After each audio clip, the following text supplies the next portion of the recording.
L'ange le plus mystérieux dans la Bible. Beaucoup de gens ignorent que cela se trouve dans la parole de Dieu. À travers les siècles, certains êtres puissants mentionnés dans les Écritures saintes ont été observés, tels que le prince de Perse qui a fait face à l'archange Michel et un autre ange lors de la prophétie de Daniel, ou encore la légion de démons que Jésus a expulsés d'un possédé. Cependant, il existe un être puissant que l'apôtre Jean a partagé avec nous. Cet être est encore à venir, et son apparence est cauchemardesque, pleine de douleurs et de tortures. L'apôtre Jean nous a laissé une description vivide d'un être puissant qui est encore à venir. L'apparence de cet être est si terrifiante qu'elle pourrait inspirer la peur et causer des misères à quiconque en entend parler. Cet être inflige une douleur immense et une détresse à ceux qui sont impliqués. Qui affrontera cet être puissant? L'archange Michel ou Jésus viendront-ils pour le vaincre? Ou Dieu lui-même permettra-t-il à cet être puissant de courir librement? L'apôtre Jean partage cette prophétie depuis l'île de Patmos dans le puissant livre de l'Apocalypse.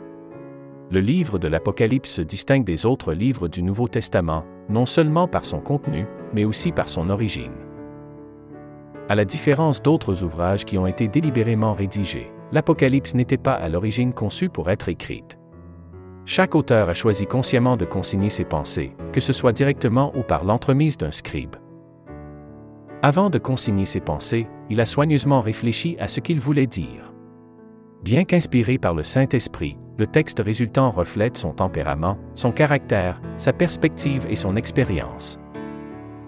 L'intention initiale de Jean n'était pas de rédiger le livre de l'Apocalypse.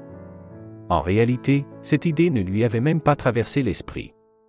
L'ensemble du livre lui est apparu comme une révélation soudaine et inattendue, sous forme à la fois verbale et visuelle. En écoutant cette remarquable série de voix et en participant aux visions, il a reçu à maintes reprises l'instruction de consigner chaque détail de son expérience par écrit. Il a simplement agi en tant qu'amanuensis qui a transcrit ces révélations. Alors qui était le véritable auteur? Le message lui était souvent transmis par des anges, mais c'était aussi ce que l'Esprit disait aux églises, et c'était une révélation de Jésus-Christ, mais elle avait été donnée à Jésus par Dieu.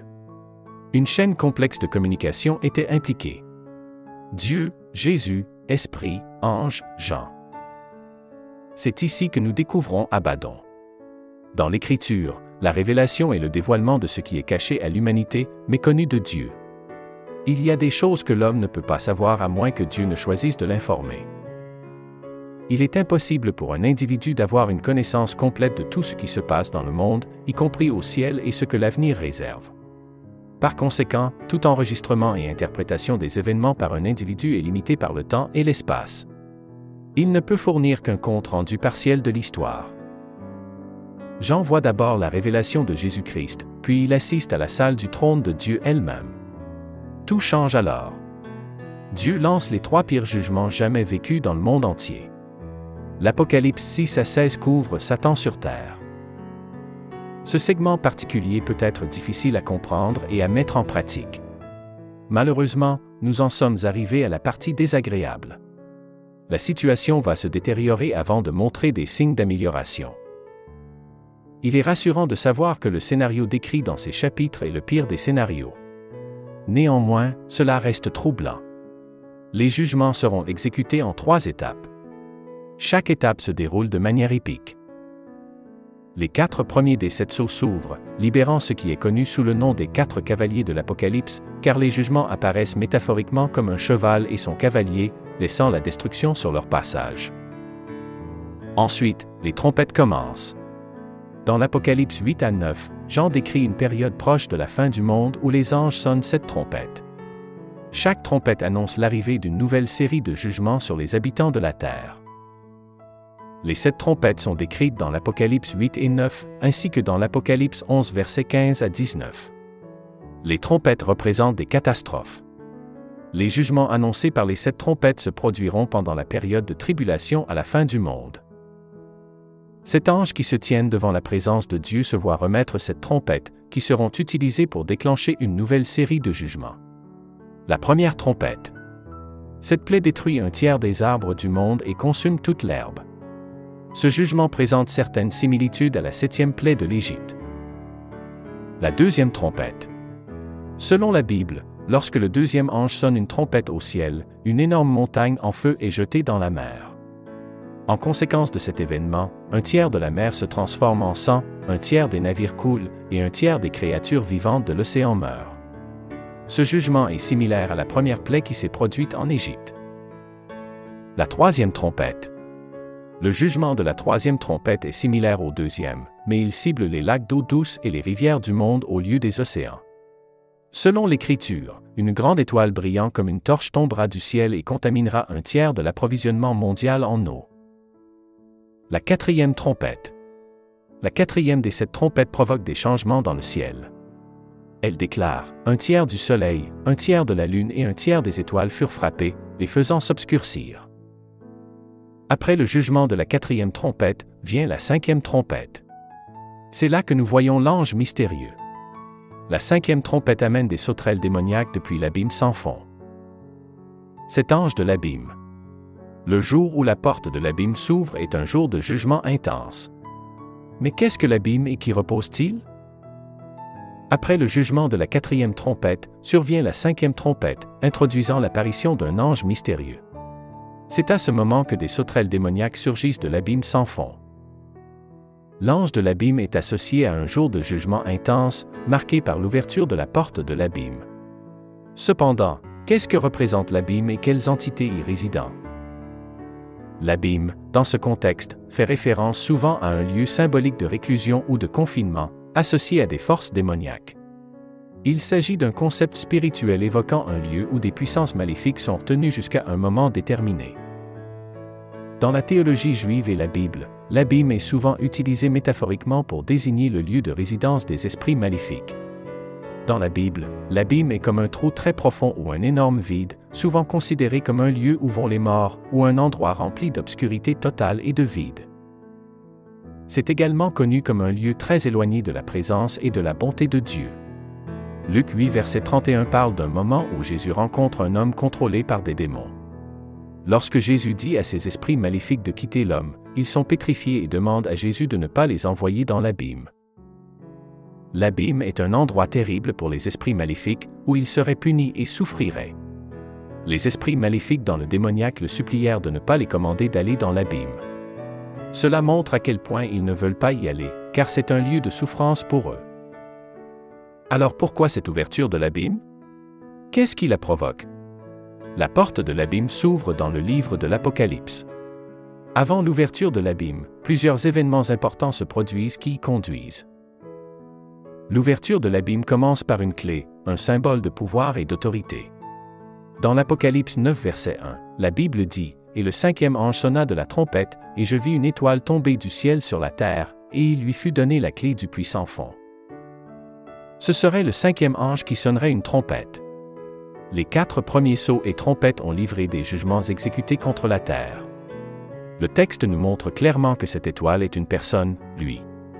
Dans le contexte, cette étoile est mieux vue comme un ange. Avec la clé en main, l'ange s'approcha de l'abîme. En la déverrouillant, il y eut un grand grondement, comme si la terre elle-même gémissait. L'ouverture de l'abîme était comme l'ouverture d'un puits sombre et vaste, et de la fumée s'en échappa comme d'une immense fournaise. Cette fumée était si épaisse et sombre qu'elle obscurcit le soleil, projetant une ombre sur la terre. Apocalypse 9 verset 3 à 6, alors, hors de la fumée, vinrent des sauterelles sur la terre, et il leur fut donné le pouvoir, comme les scorpions de la terre ont le pouvoir. On leur dit de ne pas nuire à l'herbe de la terre, ni à aucune plante verte, ni à aucun arbre, mais seulement aux personnes qui n'ont pas le sceau de Dieu sur leur front. Il ne leur fut pas permis de tuer personne, mais de les tourmenter pendant 5 mois.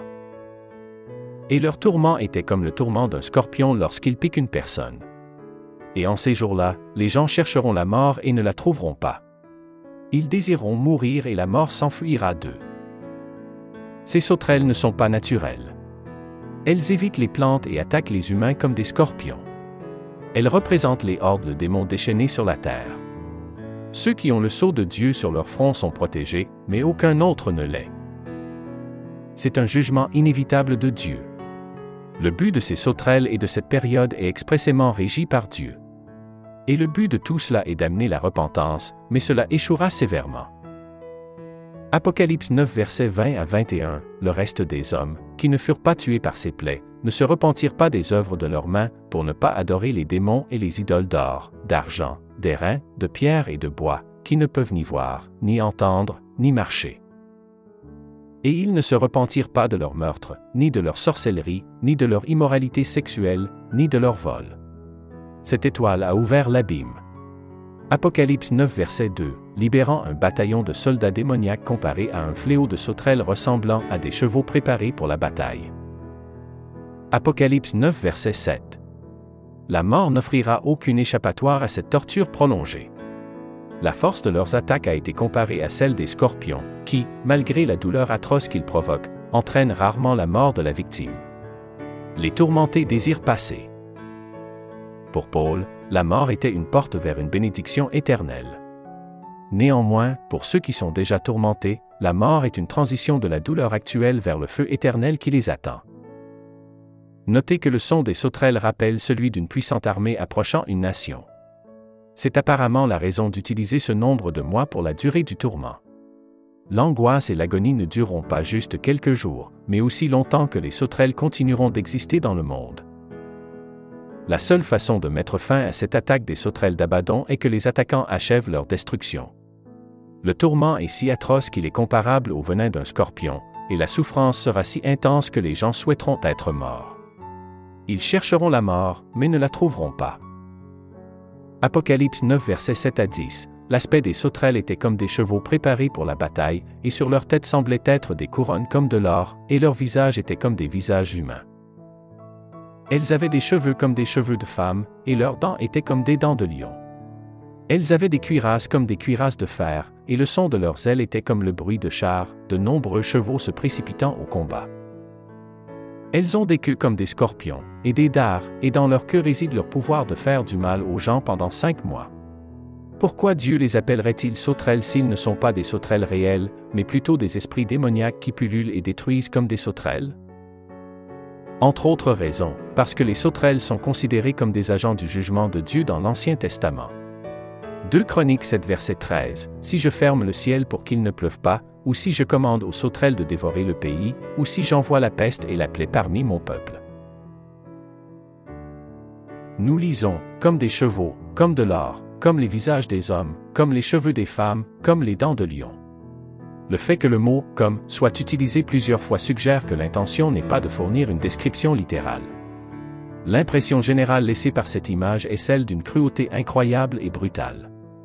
Pensez à elles comme à des sauterelles, mais avec un dard puissant comme des scorpions. Cela les rend bien plus que de simples insectes. Leur émergence marque le début d'une période de souffrance et de tribulation, une période où les forces du mal qui étaient autrefois contenues dans l'abîme sont maintenant libérées sur le monde. Cette émergence n'est pas un acte aléatoire de la nature, elle porte une mission spécifique et ciblée. Les sauterelles sont commandées avec une directive précise et inhabituelle. Habituellement, là où il y a un essaim de sauterelles, elles dévorent beaucoup de plantes et de cultures, mais ces sauterelles spéciales sont différentes. Elles ne détruisent pas les plantes, elles s'attaquent plutôt à certaines personnes, celles qui n'ont pas une marque spéciale de Dieu sur leur front. Cette marque est comme un signe de la protection de Dieu. Cet événement extraordinaire ne concerne pas seulement l'apparence physique de ces êtres ressemblant à des sauterelles, mais aussi les implications spirituelles plus profondes. Il sert de rappel frappant des choix que font les gens et des conséquences qui en découlent. Ceux qui portent le sceau de Dieu sont épargnés, symbolisant la protection accordée à ceux qui s'alignent sur la volonté divine. En revanche, ceux sans le sceau font face à la colère de ces créatures uniques, montrant le danger de s'éloigner de ce qui est juste et bon. L'émergence des sauterelles, telle que décrite dans la Bible, est un récit puissant qui entrelace les domaines physiques et spirituels. C'est une révélation du jugement divin et de la protection, une manifestation à la fois de la colère et de la miséricorde. Cela sert de rappel solennel de l'importance de la foi et de la réalité de la guerre spirituelle, dans un monde qui semble souvent dominé par le tangible et le temporel. Le chef de ces sauterelles arrive alors. Il y a un personnage puissant et mystérieux appelé le roi de l'abîme. Cet être est plus qu'une simple légende. C'est une partie significative des récits bibliques sur la fin du monde. Apocalypse 9 verset 11 le présente avec une clarté glaçante. Apocalypse 9 verset 11, ils ont comme roi sur eux l'ange de l'abîme. Son nom en hébreu est Abaddon, et en grec il a le nom Apollyon. Nous lisons, et ils ont comme roi sur eux. C'est encore une autre preuve suggérant que les créatures en question ne sont pas de vraies sauterelles. Selon la Bible, les sauterelles réelles n'ont pas de roi. La Bible dit dans Proverbe 30 verset 27 que bien que les sauterelles n'aient pas de roi, elles progressent tout en rang. Cependant, ce groupe particulier de sauterelles a effectivement un roi. Pour vraiment comprendre qui est ce personnage, nous devons examiner de près ce qu'on le connaît comme étant. Il est appelé le roi de l'abîme. Il n'est pas comme les rois ordinaires. Il règne sur un lieu appelé l'abîme, souvent considéré comme un endroit plein de chaos et de vieilles peurs profondes. Le nom Abaddon en hébreu et Apollyon en grec se traduisent tous deux par « destructeur ». Ces noms ne sont pas de simples étiquettes, mais des reflets de sa nature et du rôle qu'il joue dans le récit céleste. Il n'est pas seulement un destructeur de structures physiques, mais aussi d'idéaux, d'espoir et éventuellement des valeurs morales qui maintiennent les sociétés unies. Son arrivée signifie que tout commence à se désagréger, et la frontière entre le chaos et le monde réel commence à s'estomper. Dans le contexte plus large de la Bible, le roi de l'abîme se pose en contraste avec les thèmes de la création, de l'ordre et du salut qui traversent les Écritures. Alors que Dieu parle de création et de soutien, Abaddon parle de fin et de désintégration. Son rôle dans le livre de l'Apocalypse est particulièrement significatif. Il est le signe du jugement final, nous montrant que le pouvoir terrestre ne dure pas éternellement et qu'à la fin, le juste jugement de Dieu prévaudra toujours. L'image des sauterelles sur lesquelles il règne est tout aussi symbolique. Dans la Bible, les sauterelles sont souvent considérées comme des instruments de la colère divine, des agents de destruction qui consomment et dévastent, comme on le voit dans les plaies d'Égypte dans l'Exode. Le roi de l'abîme, qui dirige ce vaste groupe, représente une force de jugement puissante et inévitable. Le roi de l'abîme, Abaddon ou Apollyon, est une figure importante dans la Bible. Il incarne le concept de destruction, non seulement dans un sens physique, mais aussi comme une force céleste. Son règne sur l'abîme et les sauterelles fait de lui un symbole des derniers temps. Cette phrase nous rappelle que tout sur terre est temporaire, et finalement, la puissance et le plan de Dieu contrôleront tout. Abaddon, un être sous l'autorité de Satan, supervise un abîme de sauterelles qui apparaîtront au dernier jour. Parce que l'Ancien Testament et le Nouveau Testament ont été écrits dans des langues différentes, le mot pour « destructeur » en grec sera différent de celui en hébreu. C'est quelque chose que nous devons garder à l'esprit en tout temps. Bien que nous ne voyions l'instance que dans la seconde moitié de la Bible dans l'Apocalypse 9 verset 11, 5 versets de l'Ancien Testament utilisent le mot. Abaddon dans l'Ancien Testament semble signifier destruction. Nous lisons « roi ». Cela montre que le camp ennemi est organisé avec le titre de roi. Dans le livre de Daniel, nous rencontrons le prince de Perse, qui était également un démon de haut rang. Les termes roi et prince montrent des connexions à un royaume. Cela montre clairement un royaume avec des forces qui nous sont opposées. Abaddon Apollyon de l'Apocalypse est un véritable démon qui infligera un jour une douleur réelle à de vraies personnes pendant le vrai jugement de Dieu. Abaddon était un lieu des morts dans l'Ancien Testament. Job 31 verset 12, qui est régulièrement lié à la mort et au royaume des morts. Psaume 88 verset 11, déclare à Théon ta bonté dans le séjour des morts, ta fidélité dans l'Abaddon. Il est lié à la fosse dans les manuscrits de la mer morte. Il est donc équivalent à Hadès, le royaume parfois personnifié des morts sur lequel Dieu et Christ ont un contrôle ultime. Apocalypse 1 verset 18. Je suis celui qui est vivant. J'étais mort, et voici, je suis vivant au siècle des siècles. Amen. Je tiens les clés de la mort et du séjour des morts. Ici, le contrôle est temporairement attribué à un ange maléfique qui semble avoir été emprisonné avec les autres esprits de la fosse. Jean peut adapter le titre légèrement pour faire son point. Ainsi, beaucoup suggèrent que ce titre est également destiné à ridiculiser Apollo, le dieu archer, dont l'un des emblèmes était la sauterelle. Cela nous indique que l'objectif du malin qui est à la tête d'Abaddon est dirigé contre nous. Jean 10 verset dit, « Le voleur ne vient que pour dérober, égorger et détruire. Moi, je suis venu afin que les brebis aient la vie, et qu'elles soient dans l'abondance. » Il est clair et constant dans la Bible que les démons existent. Ce sont des entités qui s'opposent à la suprématie de Dieu. Ils cherchent à mener à bien leur rébellion impie en influençant les gens à vivre d'une manière contraire aux intentions déclarées de Dieu. En même temps, ils restent sous son contrôle et peuvent être utilisés pour mettre en œuvre le plan divin. Un démon possède les mêmes qualités que leurs homologues, à savoir les qualités d'immuabilité et d'immortalité. Les démons ne possèdent pas l'omniscience et l'étendue de leur pouvoir est limitée par les permissions accordées par Dieu. Les démons n'appartiennent pas non plus à une seule personne ou à un seul type, mais ont diverses finalités et connaissances dans leur domaine d'expertise. Voici quelques faits que nous devons retenir. Premièrement, Dieu est ultimement en contrôle. Notre Père céleste n'est pas le destructeur, mais Dieu lui-même a permis cette destruction dans le cadre de son juste jugement. Bien que Satan soit maléfique et puissant, il n'est pas tout-puissant. Abaddon n'a pas un pouvoir absolu sur les démons de l'enfer, ces sauterelles émergeant de l'abîme. Apocalypse 9 verset 4, on leur dit de ne pas faire de mal à l'herbe de la terre, ni à aucune verdure, ni à aucun arbre, mais seulement aux hommes qui n'ont pas le sceau, la marque de propriété, la protection de Dieu sur leur front. Même dans ce cas, les sauterelles ne sont capables que de torturer leurs victimes. Elles ne peuvent pas réellement les tuer. Qui les retient? Même dans sa virulence la plus extrême, le destructeur ne peut échapper au contrôle de Dieu. Deuxièmement, Abaddon ne détruira pas tous les êtres humains. Selon le livre de l'Apocalypse, chaque personne recevra soit la marque de Dieu, soit la marque de la bête. Apocalypse 13 verset 17. Et que personne ne put acheter ni vendre, sans avoir la marque, soit le nom de la bête, soit le nombre de son nom. Ce verset souligne que ceux qui ont la foi et portent le sceau de Dieu bénéficient d'une protection au milieu du chaos.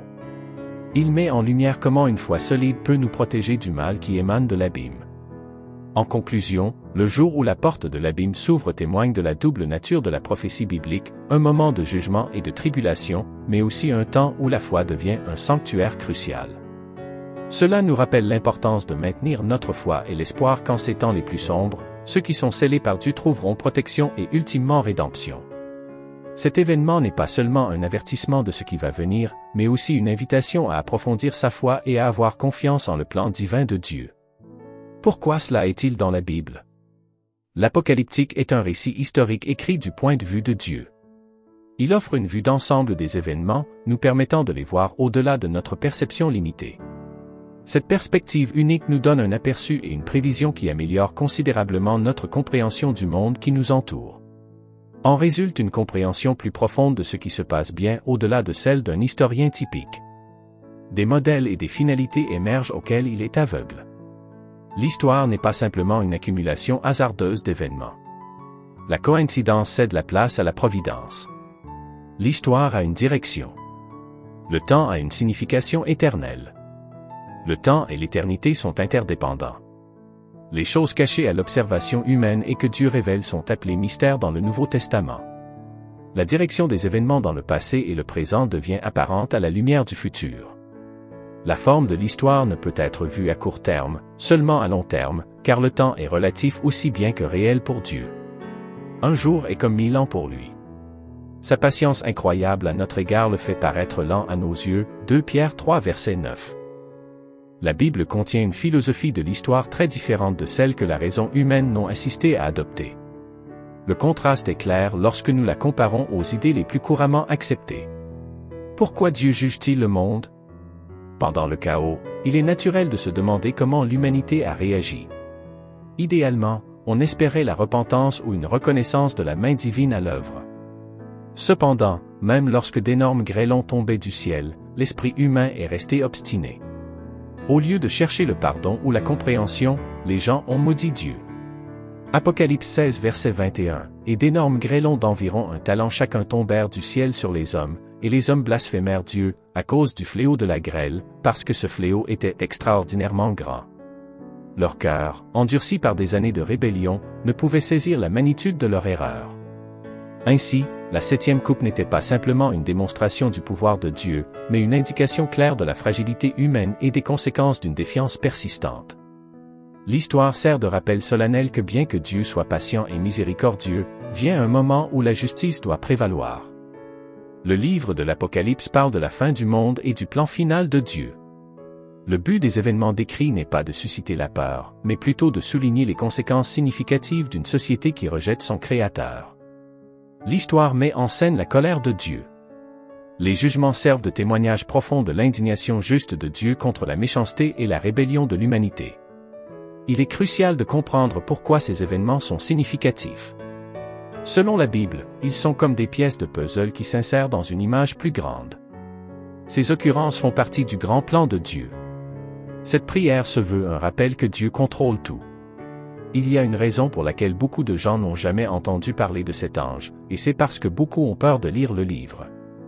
C'est pourquoi beaucoup redoutent le livre de l'Apocalypse. Le livre de l'Apocalypse, dernier livre de la Bible, suscite souvent une sensation de peur et d'anxiété chez de nombreux croyants et non-croyants.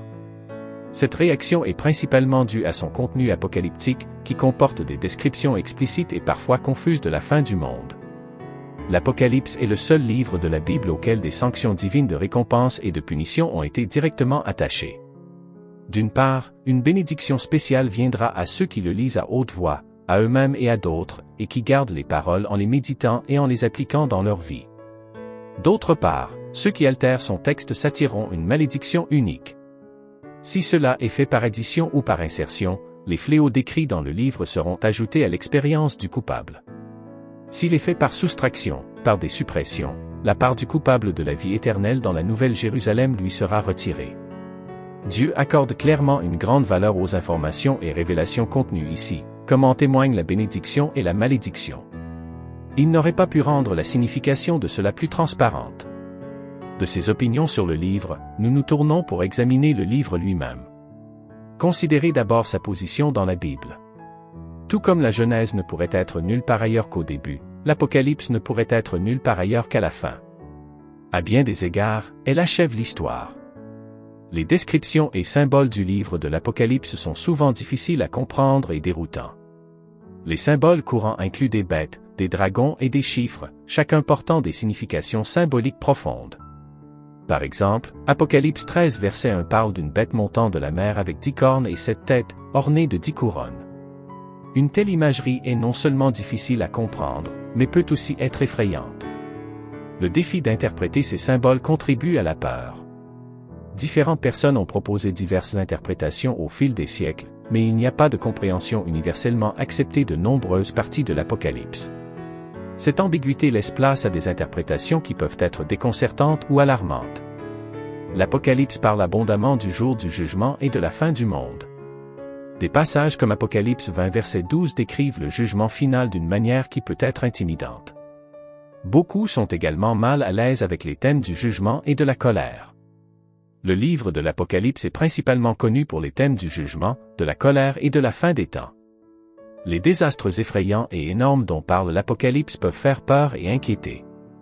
Les descriptions de fléaux, de guerre et de colère divine visent à transmettre la gravité de s'écarter du chemin droit et les conséquences du péché. Cette peur peut servir d'avertissement et d'appel à la responsabilité morale et spirituelle. Le message d'espoir et de triomphe. L'Apocalypse, malgré ses visions dérangeantes, transmet fondamentalement un message d'espoir.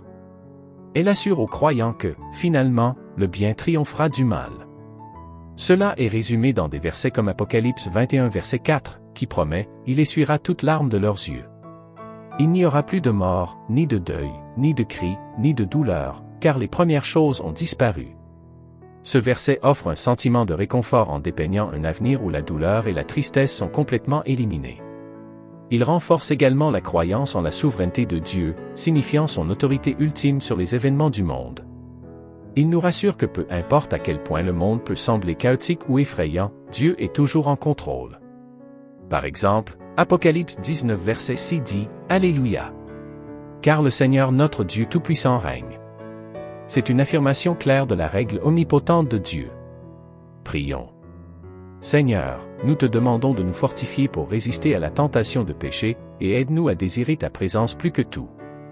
Nous prions pour que nous grandissions dans le fruit de l'Esprit et que nous nous rapprochions de toi. Nous recherchons la guidance de ton Esprit et demandons que ta volonté et tes promesses guident nos pensées et nos actions. Au nom de Jésus, nous prions. Seigneur, nous venons devant toi avec des mains ouvertes et un cœur ouvert, comptant sur toi pour la guidance, la force, la provision et la protection tout au long de la journée. Comme Néhémie, nous demandons que tu nous aides à venir à toi dans chaque situation que nous rencontrons, nous rappelant que nous sommes tes enfants bien-aimés et des représentants pour le monde qui nous entoure. Nous prions pour que nous vivions aujourd'hui d'une manière qui honore ton saint nom. Père, nous confessons que nos cœurs sont souvent remplis de peur et d'incertitude. Nous te demandons de nous donner la force de remettre nos peurs entre tes mains et de faire face à chaque défi avec la certitude que tu es avec nous. Nous choisissons de mettre notre confiance en toi et non dans nos peurs, rejetant le stress et acceptant ta paix. Nous te choisissons, Seigneur.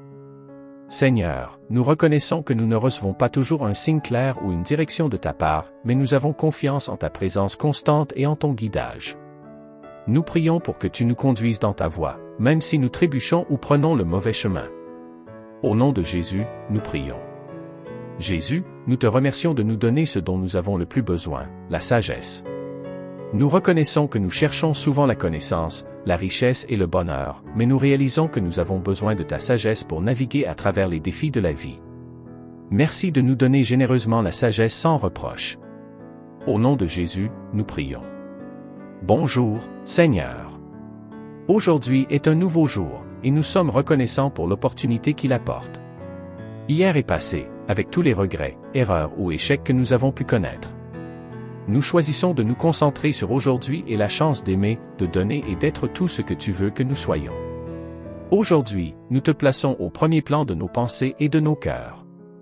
En nous habillant, nous revêtons l'armure que tu nous as fournie, le casque du salut, la cuirasse de la justice, le bouclier de la foi, la ceinture de la vérité, les chaussures de la paix et l'épée de l'esprit. Nous prions avec louange pour toi et des requêtes pour ceux qui nous entourent et ceux que nous pourrions rencontrer aujourd'hui. Au nom de Jésus.